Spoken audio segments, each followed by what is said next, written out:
What's up guys, Luke here from Luke's Points and Miles. And today I want to get real and do a video without the fluff and all the promotion. Let's talk about the Capital One Duo and let's talk about the pros and the cons. In this video, I'm going to talk about the positives using this setup. And guys, this is for folks using this as their primary setup. If someone is casually using the Duo as part of their 30 card setup, then that's going to be a different story. After that, I'm going to take off the sugar coating and I'll talk about some of the negatives of this setup. And those are some of the things we don't really get to hear a lot. Also, this is coming from someone that does have these cards and uses these cards.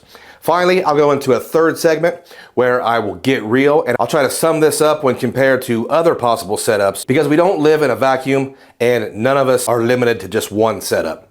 So before I get started, I would like to ask that if you enjoy these types of videos to slap that like button. And if you want more content like this, subscribe. Thank you in advance. Okay guys, let's get into this. A little background. I have been a Capital One customer since maybe 2007, 2008. I'm not really sure, but it was around the time for the original Venture card and before all the transfer partners. So I'm a little old school. Here are some things that I really like about the Duo. From the perspective of someone who used an American Express setup for years, I'm a big fan of Capital One in that all their cards have no foreign transaction fees. Sounds like no big deal, I know. But I've reached a level in my travel game where I really enjoy visiting other countries to the point where I even like to take a few days off work and head to a random location. Acceptance is also a big plus for a former heavy Amex user. I know everyone has their own experiences, but I won't even present an American Express card overseas because I really don't like being turned down. Also in this section, I don't want to do too many direct comparisons, but a couple weeks ago when I was in Panama, we had a small neighborhood grocery store across the street from the hotel, and it was just a relief to know that my Capital One Saver One worked in grocery stores worldwide and not just US supermarkets. So don't sleep on no foreign transaction fees and worldwide acceptance because those are two less things I need to worry about. This next one is almost ironic that it has to be mentioned. These two cards are actually designed to work together. Funny, I know, but with Chase, you have so many overlapping bonus categories, like 3 times dining for all the cards. The Capital One Duo will give you, in theory or in practice, 10 times on hotels, 5 times on flights, 3 times on dining, groceries, entertainment, and streaming services. Since this is all the good stuff, let's include 10 times back on Uber and Uber Eats, at least for a limited time. And the biggest piece of this is the 2 times on that really valuable everything else category. So you're always earning at least double points. Simple, right? And that's the point. Other issuers, I think you'll find some difficulty being this seamless when it comes to common everyday expenses. Example would be the gold and the green card. They both earn really great. They both earn really well, but they don't exactly complement each other, at least not as well. This one I think is really underrated here on the YouTubes, and I can say that because I've spent a lot of time talking about really expensive cars. This Duo, this setup, is fairly economical at the end of the day. Now, I'm not going to do full reviews on either one of these cards. I do have review videos on both of these if you want to check them out on my channel, but a quick rundown is this. The Saver One has no annual fee, so that one is pretty easy to see the value in, straightforward. The Venture X is a little less straightforward. See, it's a full service travel card with tons of benefits and perks. The card itself, however, has a $395 annual fee.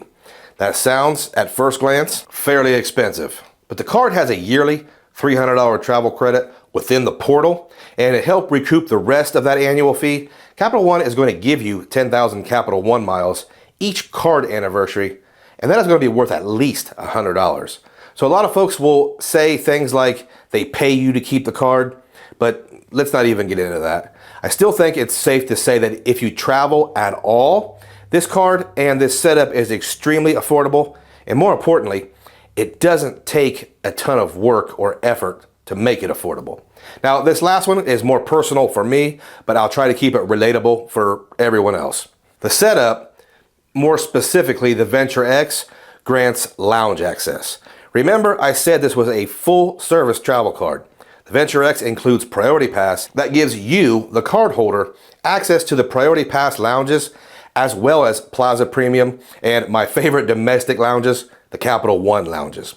This isn't a super unique benefit, but for me, it completely changes my travel experience. If I'm going to be in the credit card game, then I shouldn't have to sit in the bullpen with Adam J's kids breathing super loud and causing general mayhem while I wait for my flight connection. I want a light meal and a quality cup of coffee. And in the rare event, maybe even an adult beverage.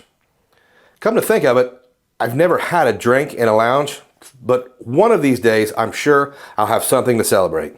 Fingers crossed. So to sum this one up, you get lounge access, hundreds of them, and there isn't a number of visits or ton of things to research, but there's one superpower. You can add up to 4 authorized users for free. Those authorized users will also get their own lounge access. So if you're scoring at home, this setup will get you 2 guests into the lounge. And yes, that's right, each authorized user will also get access along with 2 more guests. Pro tip here, nieces and nephews, Capital One doesn't have an age requirement for authorized users.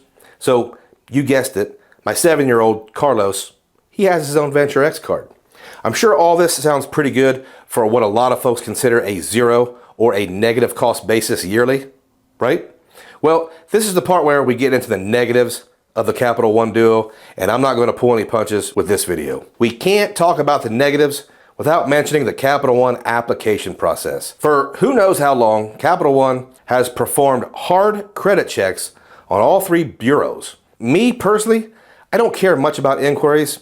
I think I have 19 of them on my reports at the moment, but a lot of folks like to keep those inquiries to a minimum. Another part of this process is we as a community, we can't figure out how to make sure we can get approved with Capital One. Capital One seems to not like to approve what they consider unprofitable customers. They seem to enjoy working in the subprime credit market. And if you're someone with 10 or 15 cards, it may be difficult to be approved for Capital One cards. I had to apply for the Saver one twice, and with the Venture X, I didn't even attempt to apply.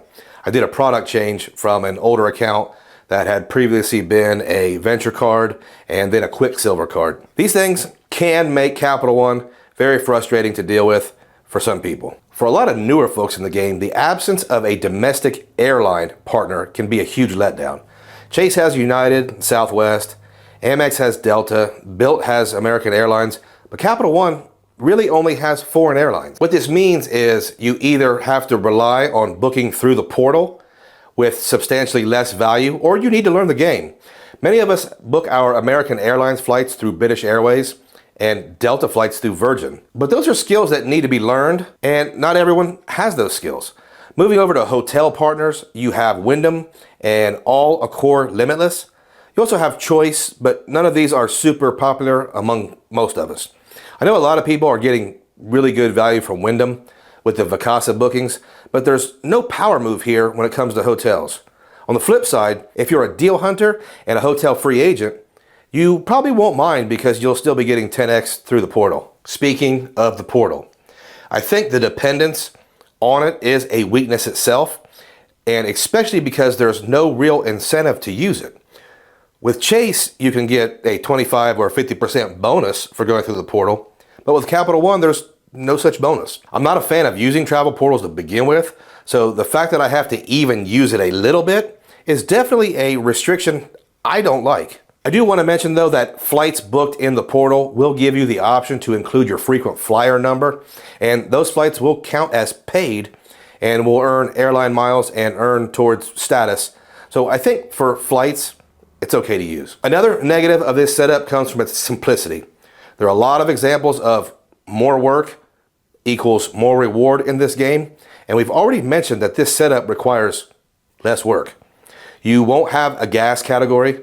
There isn't a general travel category, so I think there's some gaps in there that someone who wants to run a more complicated system might think they're missing out on. Another example is the setup includes cell phone protection, but doesn't have a cell phone category. So if you're in this game to be a min-maxer, then this setup may let you down. There are positives and negatives here. So what do you think personally? Well, I personally think the positives outweigh the negatives.